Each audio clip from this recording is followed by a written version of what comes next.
Hi everyone, it's Henry here, and in this video, inspired by the amazing artwork from the 90s for Battle for Armageddon, I'm going to be painting up a Space Marine captain for the Salamanders chapter. And for that, I'm going to be using the new captain from the current Armageddon box, which is the launch box for the new edition of Warhammer 40k, which Games Workshop very recently sent us through for review. Over the next few weeks, Andy and I are going to be painting up a bunch of models from the box and just generally having a load of fun. But as soon as I saw that it was going to be on Armageddon, I knew I wanted to do this scheme. I've had it in mind for absolutely years. I think it looks amazing.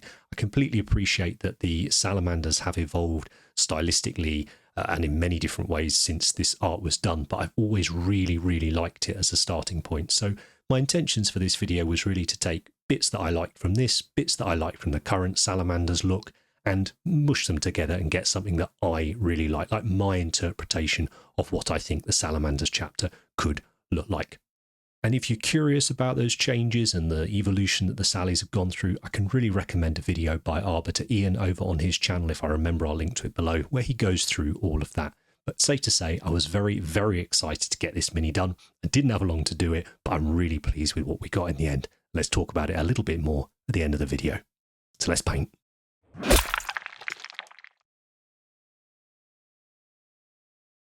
So let's start off with a little bit of kit bashing and making this captain our own. As I was talking about on the recent Culture Paint podcast, I think this is my favourite Space Marine miniature. Certainly of the last 10 years or so, I would say, for 40k. I just think he's wonderful. And as you can see here on the sprue, the component parts of him, and hopefully you'll see as I do a little bit of kit bashing here, the potential to make or to put your own mark on this model it's really not hard. The composition of the model, the way they've done the sub-assemblies for it, make it pretty easy to get in and fiddle around with things. For context on this, if I had had more time, I absolutely would have done quite a bit more involved work on this for a conversion, but I didn't have a lot of time at all on this, but I knew more or less in my head I'd been thinking about what I wanted to do with it. I had a head in mind that I wanted to use. I had a hammer in mind that I wanted to use, and I felt like that was probably all the time I was going to get to do this kit bashing. But much like the Saturnine Terminator Captain, I think this is a model I might revisit a few times over the years on the channel. Now for the hammer, initially I had in mind this hammer from the original Inquisitor Kotias model. And this was one of the first models I bought when I got back in the hobby, and as you can see by the little hole I've drilled in it, I have used him on multiple different kit bashes, but never actually got around to using it and painting it. I just think it's just a really cool hammer. I love the simplicity of it, and with it being Salamanders, I was quite keen for it to look more like a blacksmith's hammer than I was like a great big, typical thunder hammer. But I had also thought to myself, I've been playing around with a lot of Space Wolves, obviously, on the channel, you'll know that if you've been watching it. I remembered the Arjack model had his character was a blacksmith, so I was like, oh, well, he'll kind of have that hammer as well. So I thought I'd just take a look at it on the sprue. So I picked that model up just to take a look at the hammer, and actually, yeah, it's really cool as well, and it's plastic, and it's a little bit bigger. So I thought, nah, do you know what? Let's use it off this. So the Inquisitor Kotias hammer goes back in the bits box, and maybe another decade or so I'll figure out what I want to actually use it on.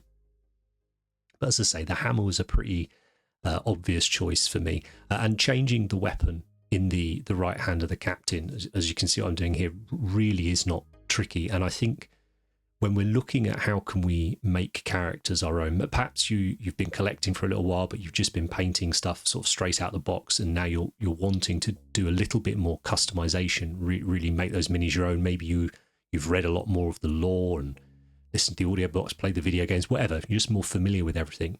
Maybe you have an idea now of what your Space Marine sort of chapter is and your interpretation of how they look like. And I always think that weapons and heads really are the two most obvious ways I think you can tell a story at a glance, and I suppose in a way that therefore the most efficient ways of changing the model. They will change the silhouette of the model to a degree, and that's something I talk about when I do kit bashing in a lot of the other videos, is changing that silhouette away from the original, but perhaps not as drastically as doing some other stuff, but certainly for telling that story, I think they do a lot of work. I mean, you've got that wonderful head option on here, helmeted head option with the crest, the bog brush crest along the top. And to me, I feel like it's just screaming out for someone to put a spear in his hand and do like a sort of Spartan-esque. I mean, it maybe do a Minotaur's model or an Emperor's spears or something like that. As I say, I've got a load of ideas for other Space Marine captains to do using this model. So yeah, I hope you're prepared for that over the next few years. I can't believe I didn't do more with the Terminator captain from the last edition, actually. But yeah, hopefully, as you can see, it's not too difficult to get your clippers out and remove the sword from that hand. Now, one thing I didn't realise, and I'd been looking at pictures ahead of time of the model to sort of get some ideas, because I knew I would literally have, a matter of hours and a couple of days to do this with, that I didn't see a scabbard on him anywhere. And I thought I'd got away with it, and then I was listening to the great talk through the sculptors and stuff we're doing on the 40k YouTube channel, and they mentioned he'd drawn the sword from his scabbard. I was like, you've mentioned scabbard there, but I can't see it on the model. And the damn thing was there. It was hidden behind the cloak, and that was going to cause me no end of bother shortly. And interestingly, well, let's talk about that when we get there. The other big focal point of the model, I suppose, is the shield, and it's one element of the designs that's not really my cup of tea. I don't really like them on the Blade Guard models. I don't really like them on this model either, the Thunder, what they call Storm Shields, or whatever they're called now. So I was like, I need to make it a little bit. I still want to have a shield because it does look cool. It's kind of badass, right? And then I thought, there's those weird shields in the Mark II assault box from a Heresy, and I think it looks like it was made for it. It's absolutely brilliant. So as you can see there, I was very, very happy about that. So that was a bit of a win. So I'm thinking to myself, oh my goodness, I'm absolutely flying here, and the shield looks great. We're way ahead.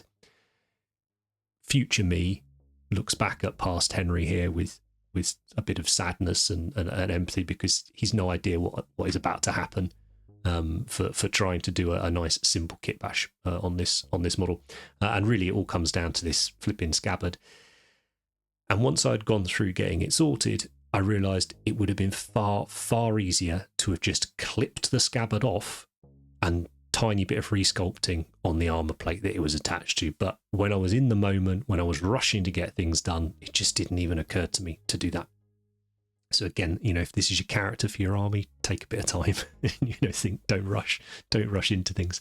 The issue I was having was that it's easy enough to chop the hilt off another sword and pop it in the top of the scabbard, but the way that the cloak is sculpted and goes together on the model, this would need to be indented within the cloak. And again, why didn't I just get the modelling drill out, or the burr out, the rotary tool, and carve it out? Yeah, that could probably have worked as well. But again, it's that time to plan, and I think I went to bits really on this. I was just trying to do it as fast as possible, and in the end, very unsatisfactory. When you look at the model, you've no idea. It looks absolutely fine, and maybe that's a lesson in itself, not to sweat the small stuff. But it bugs me. It really, really bugs me, especially considering how the rest of the idea just absolutely flew together. But I've tried a few different ways here. Here you see me, I'm using just a tiny dot of super glue to basically tack it in place. If you had a little bit of baking soda or super glue activator, you could do that as well, and that would make the joint even more brittle, so you could just ping it on and off really, really easily.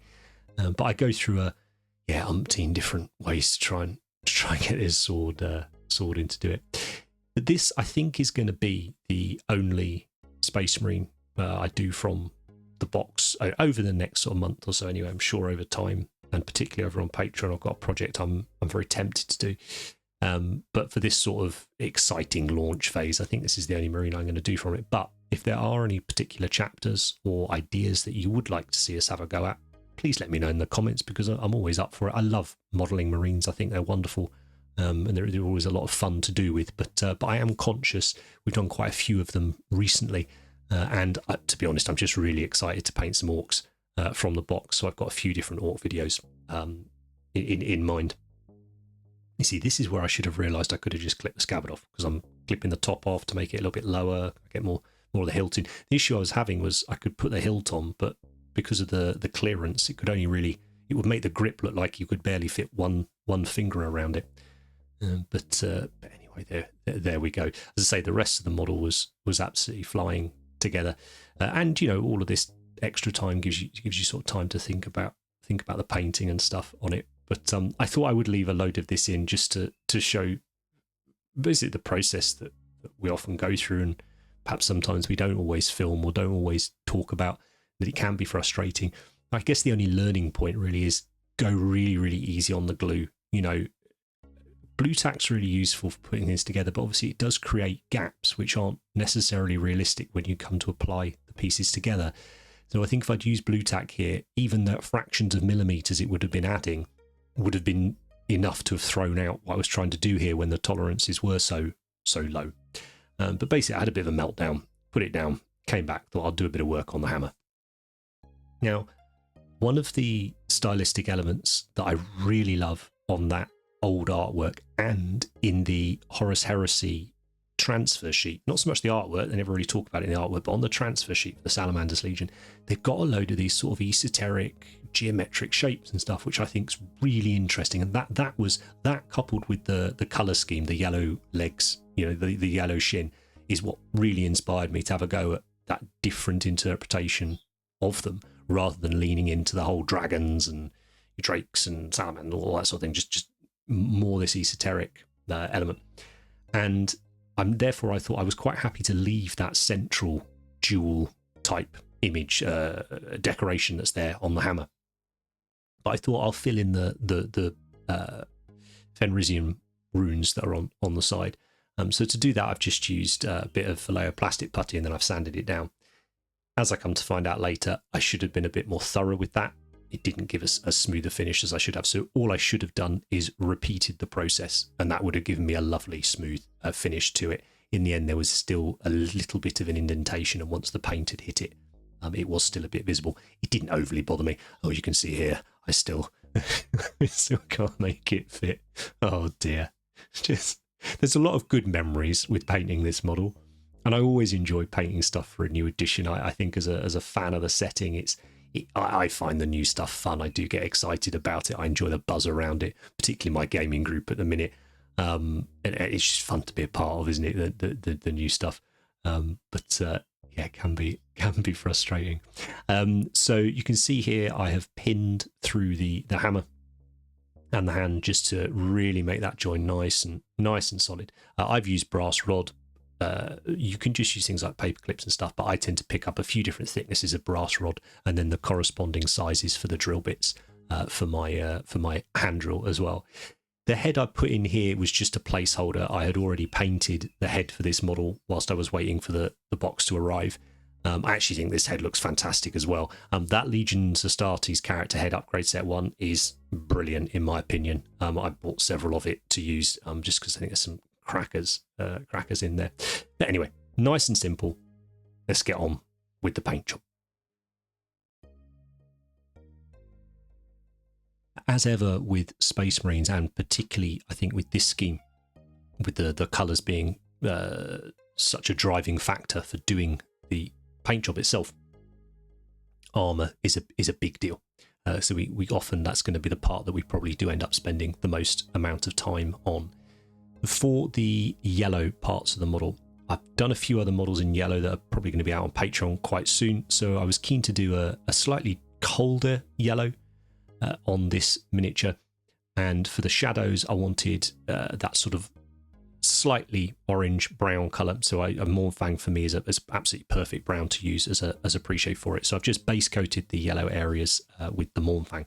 Then I'm going to go in and pre-shade or pre-highlight the model as an entirety. So both the green areas and the yellow areas I will pre-shade the same way. And here I'm using mini colour white. You could use something like Tamiya white if you haven't got mini colour white. They're both excellent through the airbrush. We thin it right down. I'm spraying here about 20, just over 20 psi, and I've thinned the paint enough so that when it goes through, it's not speckling or anything like that. And the pressure's low enough that it's not spidering off everywhere. This is generally what I tend to work at. And I've left, I think, all of this in real time, ever so slightly sped up in a minute, because really this was a truly integral part of the job itself. I knew I had limited time to paint this model, and in cases like that, I'm always thinking to myself, how can I utilize an airbrush to help me out? And I know I'm competent with the airbrush, so why not sort of utilize that as much as possible? And a marine really lends itself to using an airbrush. So that's why I've gone in here and yeah, basically made the most of it. Now, if you want to check out some more Marines, Andy's just done this amazing Space Marine Chaplain conversion over on Patreon. And I just wanted to say a huge thank you to those of you that support us over on Patreon. If it wasn't for your guys' support, we wouldn't be able to produce all the free videos we do over here on YouTube and all the extra content that you get over on Patreon as well. We really appreciate it. And we've got some very exciting things to be announced in the next few weeks for Patreon as well. So consider going and checking it out. The link will be down in the description. So with our pre-shade and pre-highlight, and if I remember, I will link a video dedicated to this. What we're trying to do here is create the areas of light and shadow before we apply the colour itself. So I'm looking at the miniature, I'm imagining a light source generally from above and slightly to one side, and then thinking, okay, well, how does that light affect the surface when it hits it? So if it's a sphere, or if it's a cylinder, or if it's just a square flat panel, how does the light bounce across that differently? And that's what we're representing. And when I was finished, so I took my time, built it up, cleaned my airbrush out. It's always a pain with white, I'm sure you're aware. Realised I'd forgotten to do the backpack. So time to load that up and go again. But as you can see here, the light and the shadow on the model, and I wanted it to be quite dramatic. To be honest, if I'd been trying to copy the green directly from the artwork, I'd just do the scheme that I did on the Dark Angels kill team from a few years ago, which I'll link up again if I remember. But I thought there's no fun in just doing exactly the same recipe. Let's do something different. So I've used some different greens on this, but I do wish I'd maybe been a little bit more dramatic with my light and shade on this pre-shade. I tend to go, I think, less dramatic with it because that's generally my preference for how something looks. But I do think it would have benefited from essentially sharper transitions, so quicker transitions between areas of light and areas of shadow. So kind of it's sort of white or black with very little bit of grey in between. But that's just, you know, it certainly don't think it looks bad, but I think in my mind I would if I had another go at this model, I would probably have tried to get a little bit more of that in. And to be honest, the easiest way to have done that would have been to load the black back up and gone back in and just redefined a few of those areas of shadow after doing the white pre-shade itself. So for the yellow, wanted a nice bright yellow to begin with, so I picked this one from Privateer Press. I'm using Vallejo airbrush thinner unless I say otherwise in this video. I found it works perfectly well with nearly all paints, so that's the one I'm using. Once that yellow was on, I'm going to go back in and reinforce the shadows with Nazreg Yellow Contrast Paint, one of my absolute favourite paints. This is a new pot, pardon me, and unlike some of the recent videos where I've had some real issues with the colours, this one seems exactly the same as my first pot. And here is one reason I don't like GW pots. But also gave me a brilliant opportunity to promote the egg miniature holder, which you can find down, the Cult of Paint edition one for the Artist Opus egg miniature holder there. At least I didn't get it all over the model. It's why a miniatures holder, even if it's just a cork or bottle with a bit of blue tack on, is really useful, because yeah, I would have been gutted if I'd got all that paint on the back of the model. As it was, it's fine. So here I am going in. I haven't thinned it at all. Same pressure on the airbrush. And I'm just spraying this into the shadows. So partly to redefine them, but also just to give them a bit more interest and a bit more life. I love painting yellow so much. In fact, this project that I keep mentioning over on Patreon features yellow, and it's the nicest yellow I think I have ever done. It's a little bit more involved, but I absolutely love it. And then just to give us a really nice sort of brilliant yellow finish, to the highlight, I've gone in here with mini color Canary, and I'm just hitting those sort of final areas of brightest highlight, and actually just correcting things as well. You can see on the knee pad itself, I've brought that shadow way too far up, so it's come up into the light. There wouldn't be shadow there at all on the top, so I can go in and correct that now with the Canary. You can see I'm pointing out here, so we've lost it on the ankle guard there as well.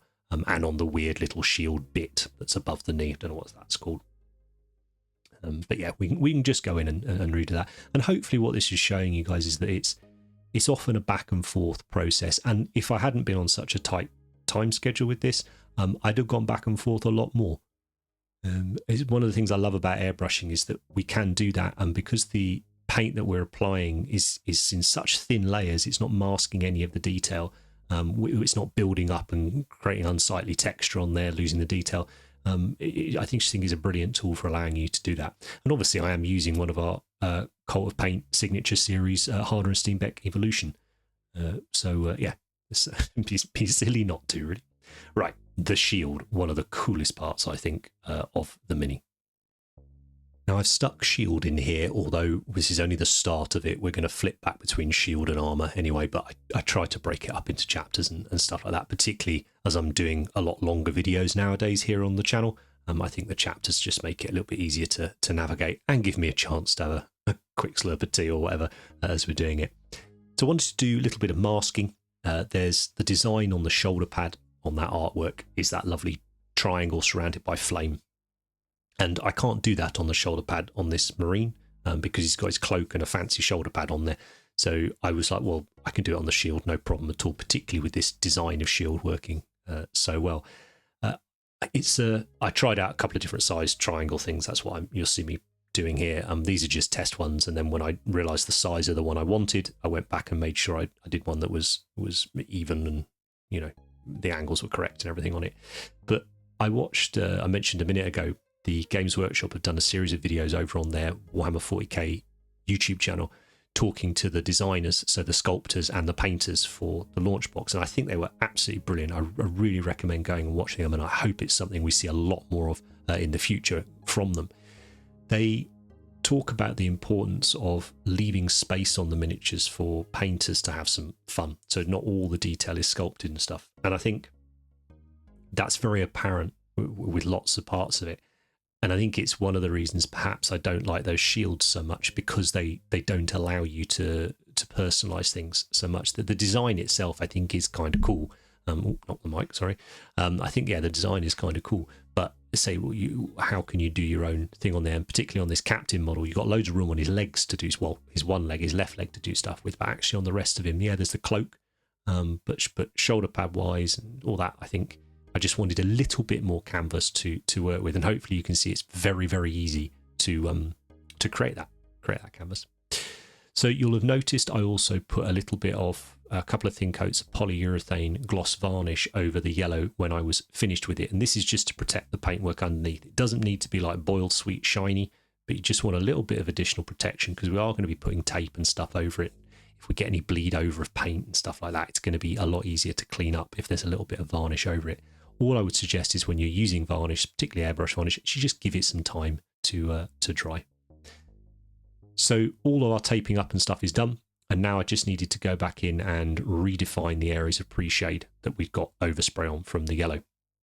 And then for the green itself, I knew I wanted to make the shadows a little bit more interesting. So here I've ended up picking a blue.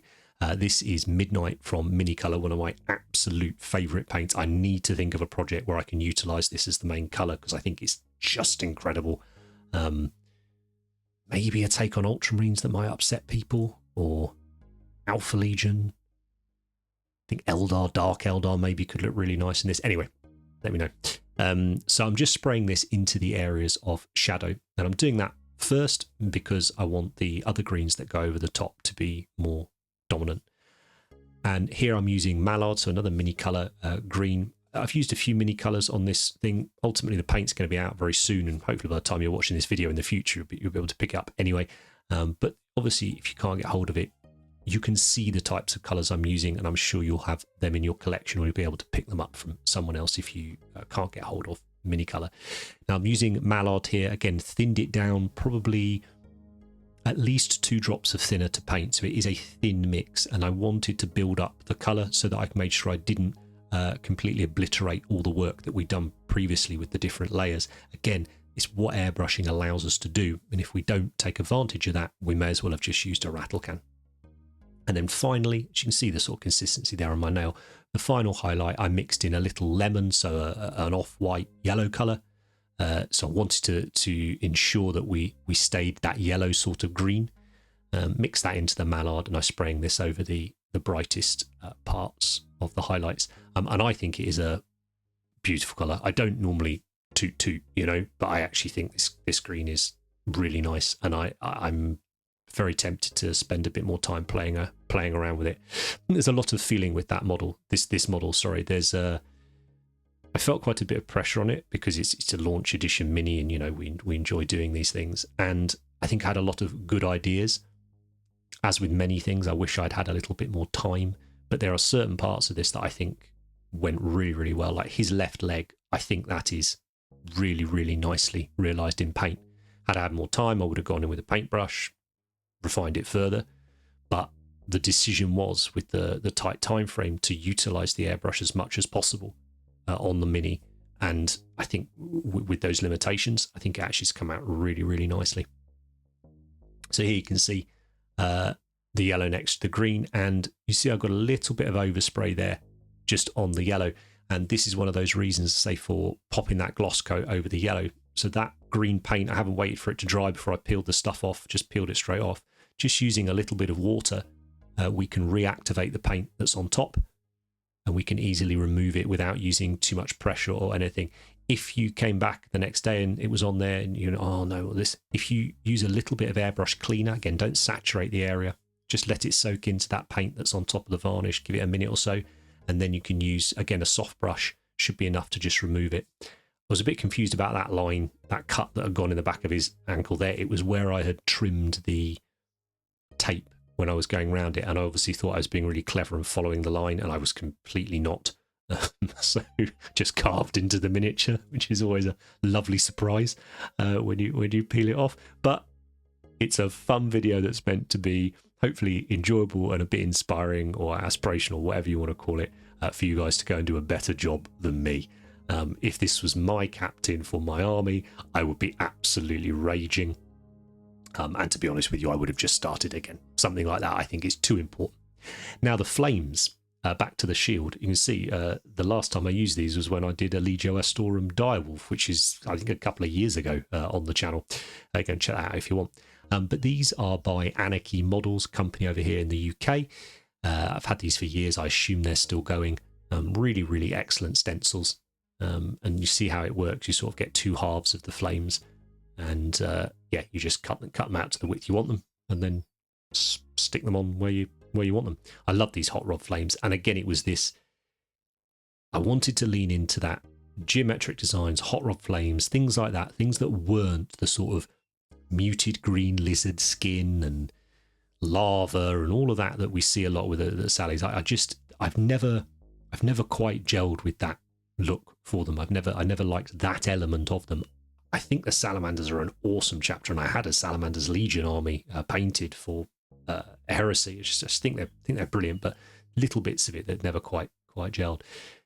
And because it was going to be going over that bright yellow triangle, I didn't want to take the flames up to yellow, so I just thought I'd stick to orange and red. So I've used Papaya by Mini Colour, and then I've used Bile Red. So both of these are very in-your-face colours, orange and red here.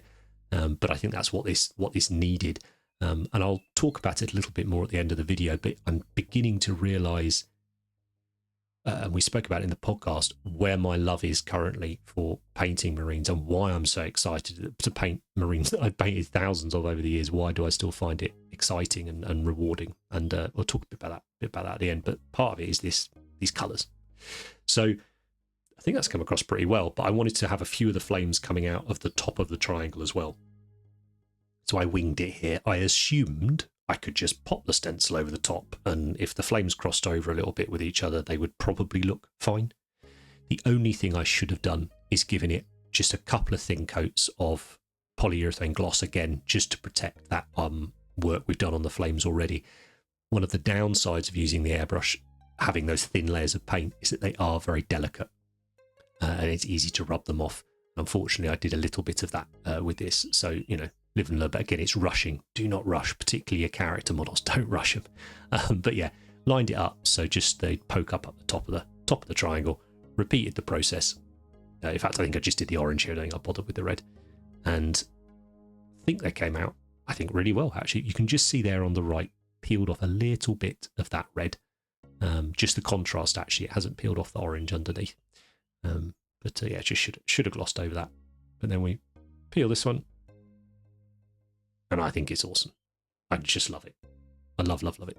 I think there's huge scope here to do an army like this. I'm not going to do it. I really hope someone does. I would love to see it. You see I've slightly lost the tip of the triangle. So again, just like we did before cleaning the paint off, just go in with a wet brush, just very, very gently work the paint away at the top just to get the point back on that triangle. And now we give the whole thing a couple of coats of gloss in preparation for the decal stage. I use polygloss. You can see how shiny I get it. And then I leave this as long as I can, really, before I put the decals on. In an ideal world, I'd leave it overnight. But, you know, oh, yes, and I forgot to do the backpack again. Oh, I'd forgotten that. Edited this a while ago. Right. Oh, well, there we go.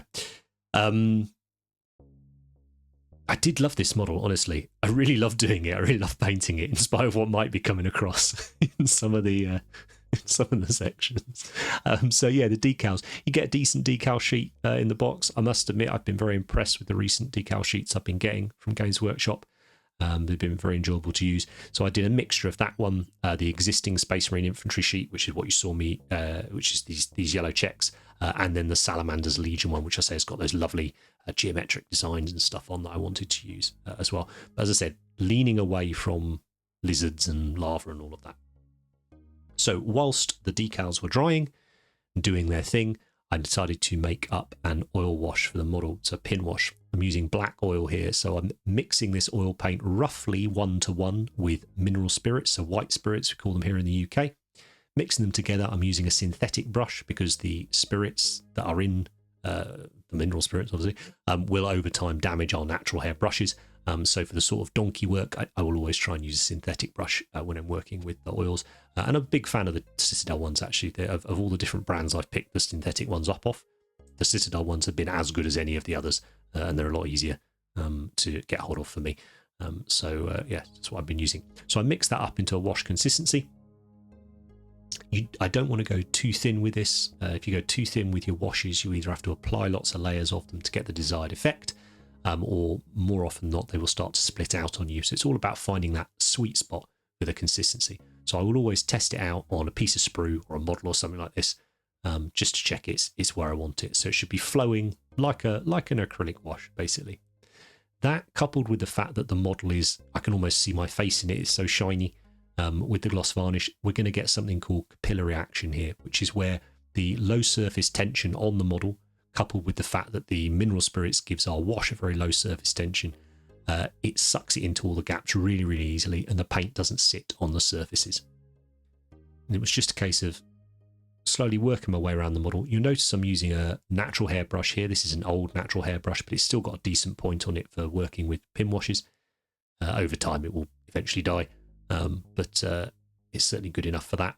And then I'm just using a makeup sponge here to clean up any overspill. I wanted this to be quite neat and tidy. I wanted it to be quite dramatic, hence black panel lining. And I've only just started doing that on yellow, literally with this other project I keep mentioning. I was so nervous when I did it first, and then I did it on the other project. I was like, oh my goodness, it looks really, really good. Particularly, I think, for gaming, it helps you identify the parts. It's just like black lining, right? Like the old school sort of black lining you do on the models.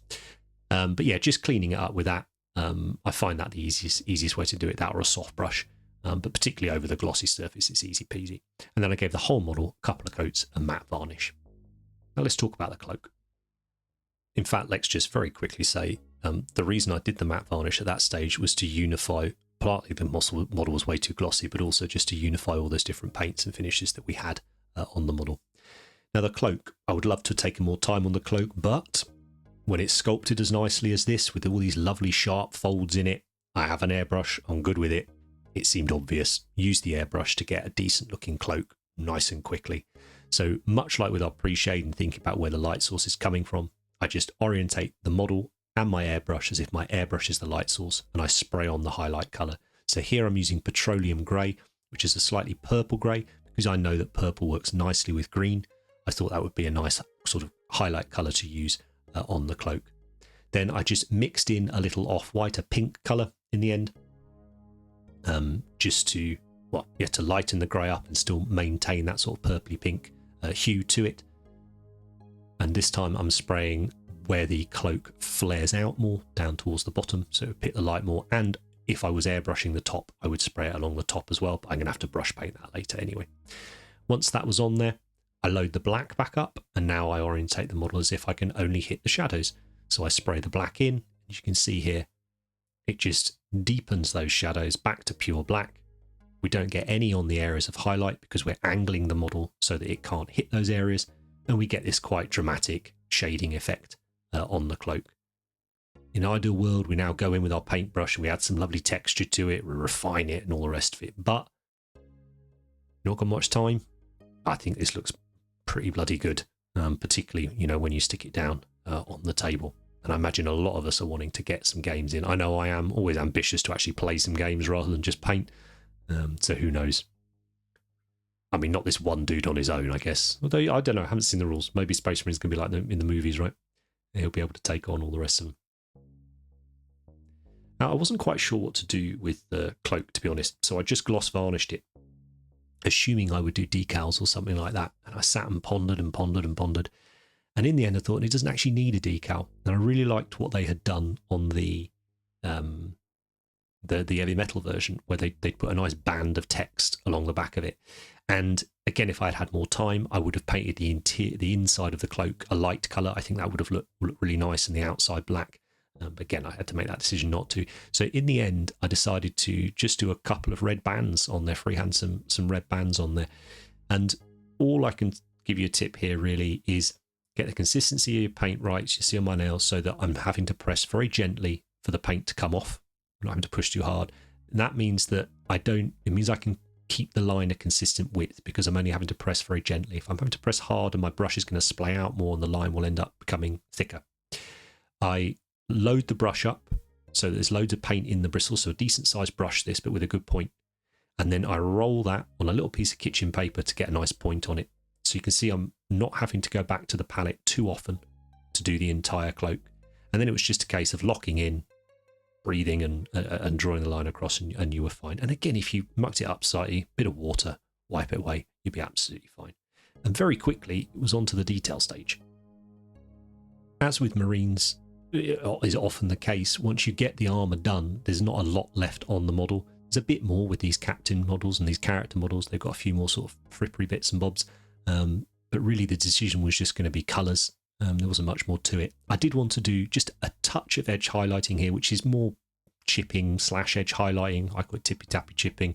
Not on every single edge by any means, but just enough to give the model a look that's had some care. It's not just been sprayed. I don't like an overly airbrushed look to a model, so I'd still need to go in with my brush and do a little bit here and there.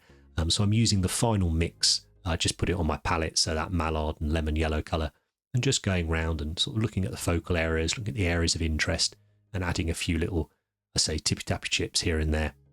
So I do it for the green. Then I did exactly the same for the yellow as well. I kept the leather nice and simple, a nice warm brown colour. So I've used some mini colour paints here, but you could use something like, say, Rhinox Hide, Mornfang, that sort of colours. But just staying in those sort of orangey browns, which again we know works nicely with the greens. For the rope stuff, I can never remember the name. Is it a lanyard? Maybe it's a lanyard. That thing, again, going back to the sort of purples, I thought, oh, Baraknar Burgundy, haven't used you for a while. I think you'll look all right. And it looked really decent. And I highlighted it with Screamer Pink, and I thought it looked really, really nice. For the metals, there weren't a huge amount on the model, and I wanted to steer clear of using too much silver and stuff, which was nice and easy. Because there was barely any on there. So the real challenge was get the right colour for the gold. And in the end, I chose to use Necro Gold by scale 75. This is a slightly green gold, which then I thought worked really, really nicely on the miniature itself. And then I decided, well, seeing as the black oil wash worked really well on the yellow, maybe it'll work really well on the gold. And surprise, surprise, it does. This is going to sound really dumb, right? But one of the things I struggle with is getting definition into my models. And I thought one of the reasons for this was because I use oil washes. How can I make it darker? Well, just use black, because that's really dark. I can't believe it's took me this long to figure that out. But anyway, we'll talk about that more in future videos. The basing. Now, the basing was a lot of fun. And it's been something I've been tweaking on and off for well over a year now with different models. I really like this sort of John Blanche inspired basing, where he uses the oranges and the ochres and things like that. And it felt like a good point to do the basing or to start the basing. So I had just done a bunch of stages on the Mini, but I needed to let them dry overnight, so it's the end of a session. So I thought, let's get a head start on some of the base. I've included the basing as one section in this video, but you'll be able to tell that I've sort of chopped and changed as I've gone along. So for the rock, I just grabbed a load of different greys that I thought looked vaguely interesting. I put them on my wet palette, and I'm just thinning them right down, almost to a wash consistency, and I'm wet blending them on the model. But I'm not like super concentrating wet blending. I'm just sort of stippling and smushing them on in areas and letting them pool together and mix together, and applying the lighter colours. So it sort of highlights the rock, but also kind of gives the model a tiny bit of a spotlight effect as well. But it's fast and loose. I just love the look of it. I'm sure it could be more refined and I could do a better job with it. But again, for an efficiency point of view and looking how I like it, I'm a big fan of doing it. Doing it like this. So once done that, just loaded the dark colour up and just checked that any of the shadows where I'd maybe splodged over weren't there. I think, you can do efficient and relatively fast techniques, but I think it's still important to take a bit of care with them, which is what I'm trying to do here. Anyway, and then I chose to do the grey rock actually, even though I'm going to do the orangey sand and everything, and that was just inspired by the work that the heavy metal team had done on the box art. As I said earlier in the video, I really recommend going and watching the 40k video talks with the painters and the miniature designers. It's just been fascinating, and I loved the basing. Again, if you'd like to know how they've done their Armageddon basing, Dave Perryman over at Infernal Brush has a brilliant free tutorial on how it was achieved. If I remember, I'll link that. Yeah, I highly recommend that. But I wasn't going to do that. It's a lot of steps, and I don't have the time or the inclination to. Inclination is not the right word. I don't have the time to do it. I think it looks brilliant. I'd love to have the time to do it, but this is a quicker method for a look that I also enjoy. So I'm using basing texture paint here, which is also an adhesive, so I can sprinkle on my mix. Now this is a ground mix by Reality and Scale, sort of orangey colours, which is why I'm using it. I sprinkle on the larger pieces first, and then I sprinkle on the finer sand at the end. But I say the texture paste is an adhesive, so I don't need to do any of the glue and stuff. This is the last stage for the night, and I can leave that and come back in the morning, and it'll be ready to work on. I love using these natural materials. Then it was Japanese uniform. You could use something like Hobgrot hide, wouldn't be a million miles away from this. It's just I've got a few bottles of Japanese uniform. One of the first paints I bought when I got back in the hobby and never really looked back. Thin this right down into a wash, and then I'm going to wash it all over. But yeah, I really liked that grey rock against the orangey sort of dust and mud. So it looked really cool. It's amazing as well, isn't it, the difference once you start getting even just a few colours on the base that it makes to the Mini. I've chosen a couple of powders here, and I'm going to make up a pigment wash. So I'm using my airbrush thinner. I'm trying very, very hard here to make it 1-to-1 scoop of powder to thinner. I love pigment washes, but one of the things I've found challenging with them over the years is to get them consistent between miniatures. So I think, really, really trying to be accurate with your ratios is vital if you want to do this across an army, unless you're planning to base the entire army at one time. So thinned it down here, and what this will do by using that airbrush thinner as well, again, it's to do with surface tension. It's also a fixative as well, so we can wash this in, and the powder and stuff will sink into all the gaps between all that sand, and it'll more or less leave the sand on the top still nice and sort of yellow ochre colour that we've already got it, so we don't need to go back in, say, and do any dry brushing or anything like that. We could, absolutely, and it would probably improve the look, but we don't have to. So again, it was that looking for efficient ways of achieving a nice result. But pigment washes, I wish I could remember the first time I saw pigment washes. It must have been in one of those old military modelling books. But it blew my mind. It was like, because up until then I'd just been sort of hurling pigments at the base and hoping for the best. And then playing around with the washes, and then playing around with different thinners to use the washes to get different effects. Yeah, love it. Really, really enjoy it.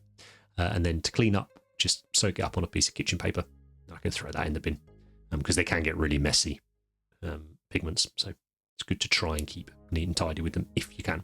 And then I just repeated the process and did some splodges of the lighter colour in there. So once I got most of the bits and bobs on the model, I came to realise that the scabbard for his little gladius thing wasn't quite right. I think black was the correct colour, but it needed a bit more detail on it. So I ended up just going back and putting some more decals on there, and then just glazed it in with a few layers of black just to dull them down a little. Did a few little scratchy scratches here and there. But it was time to more or less put him together before I could do the last few stages. So it was time to put the cloak on. I'm using plastic glue here. Plastic glue will happily melt through the paint and join the plastic together, so I didn't need to scrape it off or anything like that. And I'm just using some cling film here so that when I'm pushing against the paint, I'm not damaging the paintwork itself. So nice thick plastic glue, smush it together, blend it out a little bit with some extra thin plastic glue. Once that was dry, I got my sanding pads out and just repeated the process: sand, fill, sand, fill, sand, fill, and then just use my brush. And the same colours I had used with the airbrush, I used with my brush to just do his shoulder on the cloak there. And then I go in and just add a little highlight to the lighter areas of the red banding. So I use sangria and then I use chili here from Mini Colour, but you could use something like corn red and then the Evil Sun's scarlet, just so that it tied up a bit. I've used a little bit of the really thin down midnight here, just on the gold, to give it a little bit of sort of oxidization, bit of interest. For the gold in the end, I did a highlight of scale 75 Elven gold over that Necro gold and black wash as well. Little extra highlight on the lanyard here, because I just thought just needed something. I felt the whole thing needed a little something, but I say for time I had to decide where can I spend a few minutes and get a bit of impact from it. The hammer itself, actually, once I'd base coated it using scale 75 decayed metal, I thought it looked amazing anyway, and I thought, oh, I've got to put a highlight on it because that's what you meant to do. So I used Games Workshop Balthazar gold, and you can see here I'm sort of dry brushing, sort of smushing it on, just to get it. You can see there as I tilt it what I was on about with those runes unfortunately not being as smooth as they could be. So again, if this was my piece for my army, I would go in and rectify that. But I think for this, it's absolutely fine. It's demonstrating what I want it to demonstrate. So we put him together now, more or less, bar the head, and on the whole, very happy with where he's at. I want to add just a little bit more battle damage to him and weathering, just to satisfy my taste. But I'm not going to go the whole hog and do loads of streaks and things like that. So I've just gone on with a nice chocolatey brown. It's chocolate, in fact, by Mini Colour, but something like Rhinox hide, just nice chocolatey brown colour, because I know that would look nice against the green. And just painting a few little chips here along the edges and on the shield and stuff. And then using the lighter coloured pigment from the base, I'm just going in here with it dry, very, very sparingly, and just feathering it out a little bit, sprinkling a tiny bit on the cloak, feathering it out a little bit, just so I think he looks a little bit more lived in. And if you've watched any of the videos over the years on the channel, you can probably see the process or the order of things that we're doing and identify the areas where perhaps I would have gone in and done an additional step. But actually the overall effect I don't think is hugely diminished for not doing those steps. And I think sometimes it's good to challenge oneself with that efficiency sort of angle. Now last up, we've got the face.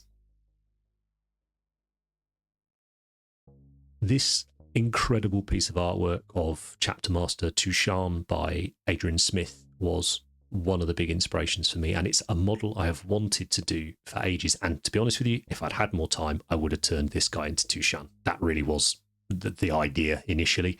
I suppose I could just say he's Tushan anyway. He's not a million miles off, right? I don't think he's quite fancy enough, and Tushan's meant to have I think a combi melter or something like that. So maybe, I don't know. Who knows what I'll call the video? I may well just say Tushan in the video. But there's this head from that character set that I was talking about earlier that the moment I saw it, I was like, that's Tushan. I need to use it for that. I also want to use it on about 10 other projects as well, so that's going to get very expensive. But I just think it's awesome. To paint it up, sprayed it black, and then I've used petroleum grey for the highlight, just kind of like we did with the cloak. Sprayed it down from above to pick out those features. But to highlight it this time, rather than using the pink, I'm going to use a peach colour, which I think makes it look a little bit more natural. and I'm just mixing it straight into the cup to do this. I haven't got to replicate this on anything, so I'm not worrying about ratios. I'm just lightening it up to look good. I really like the idea that the salamanders have that sort of jet black skin, but I also really enjoy painting skin, and I wanted to try and get a bit more colour into it if I could. So it's not sort of that proper monochrome ashen black that they talk about being the sort of style, but it's my interpretation, I guess, of that. And fundamentally, it was just really fun to do. Reddish flesh, my can't paint a model without it seems to be paint at the moment. Sprayed this from below a few times, and then I gave the whole head 1 or 2 passes of it. I had to thin this about probably 2 drops of paint to thinner. I would rather apply more layers of it to build up the strength of the colour. But really happy with how it tinted it in the end. And again, I'm trying to be as efficient as possible here by using the airbrush as a tool. You could achieve a brilliant looking model without an airbrush, still using these exact same recipes: dry brushing, sponging, stippling, all the rest of it. But I, as I said at the top of the video, if I need to work quickly and efficiently, I'm going to think to myself, how can I utilize the best tools for those jobs? I then abjectly failed to record me painting the rest of it. I could not stay. It's like 7 years or whatever it is later. I still can't stay in shot for some of this. I've got a new studio very soon I'm moving to, so hopefully the setup will be a little bit better. We can get some slightly better footage. But all I do is go in with the same colours, but with my brush, and I just sort of finesse it to try and make it look sort of as interesting as I can. And that is the model done with that glued in. Here he is. Is he Tushan? I don't know. He's certainly a cool looking Salamanders captain that I thoroughly enjoyed painting, even on the restricted time frame to get him done in. So my big inspiration was that original artwork from Battle for Armageddon. And I touched on it earlier, but one of the ways I have found I am really enjoying painting Space Marines at the moment for 40k, or I suppose I should say, is to split them into 30k or Badab era sort of Space Marines, and then modern 40k Space Marines. And I love painting both of them for different reasons. But what I'm finding is that when I'm painting the Primaris or the newer edition Space Marines for 40k, let's just call them 40k Marines, I have started using brighter colours. I've started being inspired by the sort of second edition colour palettes when I got into the hobby. So they have this lovely element of nostalgia for them.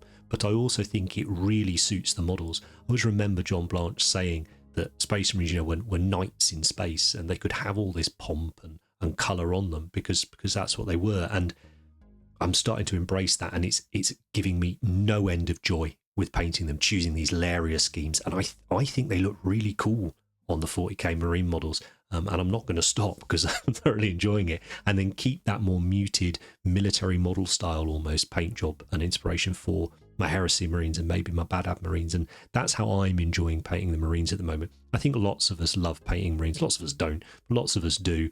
And it's remarkable, I think, how they don't become boring to us of us that are fans of them. Because there's always new ways of thinking about how we can paint them and how we can enjoy them. But anyway, that's just my thoughts. As ever, if you've got any questions about anything I've done in the video, please pop them down in the comments and I will get back to you as soon as I can. Here he is next to the captain from the last edition, the Leviathan box. Both of them are great models. I'm really pleased actually with how my painting's changed over the previous 3 years, the intervening 3 years. And I'm quite excited to see how it's going to develop over the next edition of 40k. And I really hope you guys are going to be along for that journey as well. So thank you as ever for all of your support. Take care, and I'll see you next time.